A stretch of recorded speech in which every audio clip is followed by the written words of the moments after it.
Martin, anong sadya mo dito? Tungkol ho dun sa ongoing investigation sa kaso ni Trudis. Nakakatuwa naman.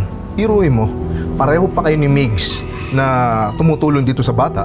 Akalain mo, kinarati ako ng bata? Hindi ako nakalaban, parang ang lakas-lakas niya. Tapos ang sabi niya kay Nick, nananaginip lang daw siya. Ano na magagawin natin? Pupunta ako dyan. Lagot sa akin ang batang yan.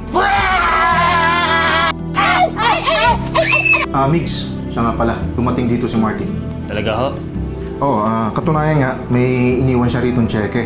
Galing daw sa nagngangalang Ronnie. Pantagdag daw sa pabuya sa paghahanap kila Johnny at Bogart. Ako, napakabait naman ito ni Ronnie. Nakakahiya naman. Siguro dapat tawagan ko siya para magpasalamat. Bad guy! Trudis! Dali! Dali! Takbo! Trudis! Yung bad guy! Andiyan yung bad guy! Kukunin ka! Guard! Habulin mo yung bad guy na yun! Balilin mo! Kukunin niyo si Trudis! Huwag kang matakot, ha? Hindi ka ililigtas ka ni Mami Loli, ha? Oh, Mami! Ba't may nangyari ba kay Trudis? Ma'am! ano? Inaabot ko na po pero ang bilis nakatakbo! Nakatakbo? Sino nakatakbo? Papa, yung bad guy, si Mang Bogart. Si Bogart? Nandito? Opo, buti na lang po. Andito po si Mami Loli. Iniligtas niya po ako sa bad guy. Mami, ako, thank you. Tara, pasok muna tayo sa loob, Mami. Hindi, wag na, Nick. Dinalaw ko lang naman si Honey, eh. Aalis na rin kami. Si Sugar nandun pa sa loob. Pwede bang pakitawag na lang siya, pababain na lang dito? Sige na, punta ka na sa papa mo.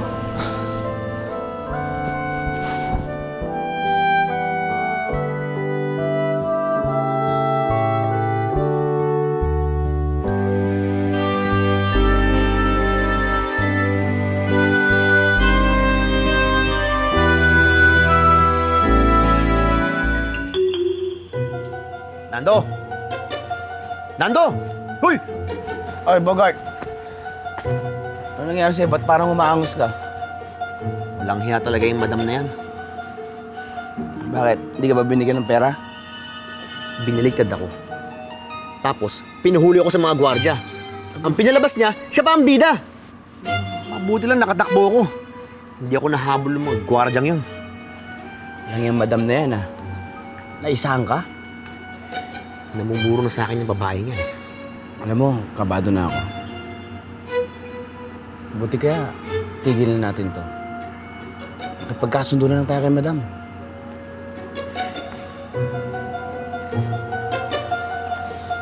Susuko ka?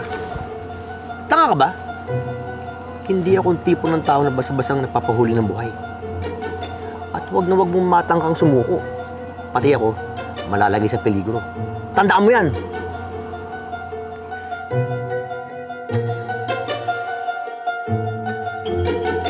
Grabe, Ma. Ang galing mo talaga. You're really the best. Ikaw kasi, ang bagal-bagal mong kumilos. Buti na lang mabilis ang utak ko. Imbes na pinahamak ako ni Bogart, naging hero ako! Mag-ina nga talaga kayo ni Sugar. Pero in fairness, natalbugan mo yung acting niya. O ano, anak? Sa palagay mo ba pwede na kaming bumalik dyan ni Sugar? Sa palagay ko, si Nick pa ang magmamakaawa para bumalik kayo dito.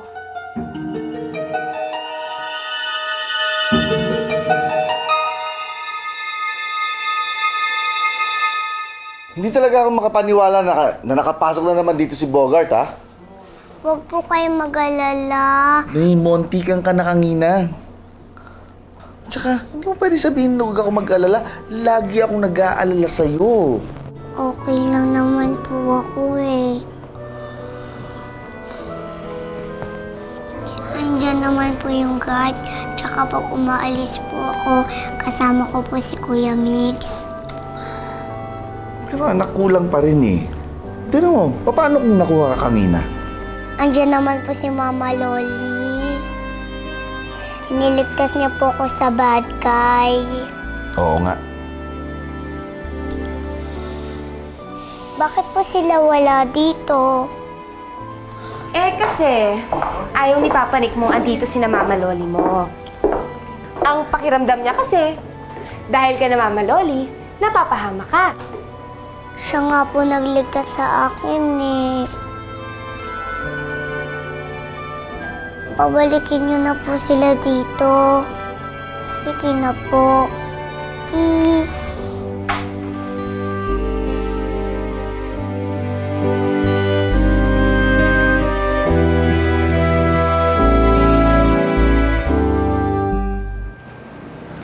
Nick! What a pleasant surprise! Ikaw ang huling taong ine-expect ko na magpupunta rito. Pwede po ba pumasok? Sure, you're welcome. Sugar, ang Kuya Nick mo. Kiss! Kuya Nick! Kuya Nick, sinusundo mo na po ba kami? Sugar, huwag kang presumida, ha? Nick, maupo ka, please. Thank you, ma. Anong maipaglilingkod ko sa'yo? Actually, tama si Sugar, ma eh. Kaya ako nagpunta rito is para humingi sana muna ng tawad sa inyo dahil mali yung iniisip ko tungkol sa inyo. At pangalawa, gusto ko sana magpasalamat dahil sa ginawa niyong pagligtas kay Trudis. Walang anuman, Nick. At saka hindi mo kailangan mag-sorry. Naiintindihan ko kasi isa akong ina at lahat gagawin ko para sa anak ko at kahit pa sa anak mo. Nick, masungit lang ako pero busilak ang puso ko, Nick. And, ma, gusto ko sanang sabihin sa inyo na kung maaari bumalik na kayo sa bahay ulit. Yay! Mami, ano pang hinihintay natin? Tara na, sama na tayo!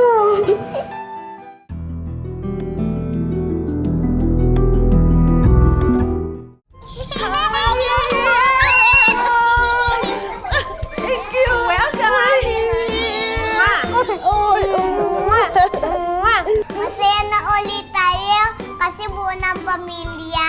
Thank you, Trudis! Tama yan, anak. Buo na uli tayo. Honey, thank you very much. No, ako nga dapat magpasalamat eh. Dahil, kung hindi dahil kay Mami, baka napahamak na si Trudis. Nick, ipinapangako ko na aalagaan ko si Trudis katulad ng pag-aalaga ko kay Sugar. Thank you, Mami. Ay, Migs, okay lang ba na iakyat mo na yung mga gamit nila Mami sa kwarto? Sige po. Okay, go! I'm so happy you guys are Ako din! Ang saya-saya ko! Sen? Ipagluto mo si Mami ng lahat ng paborito niyang pagkain, ha? Naku, Nick! Naku, Nick, wag na. Nakakahiya naman. Uy, palambutin mo ng husto yung kare-kare, ha?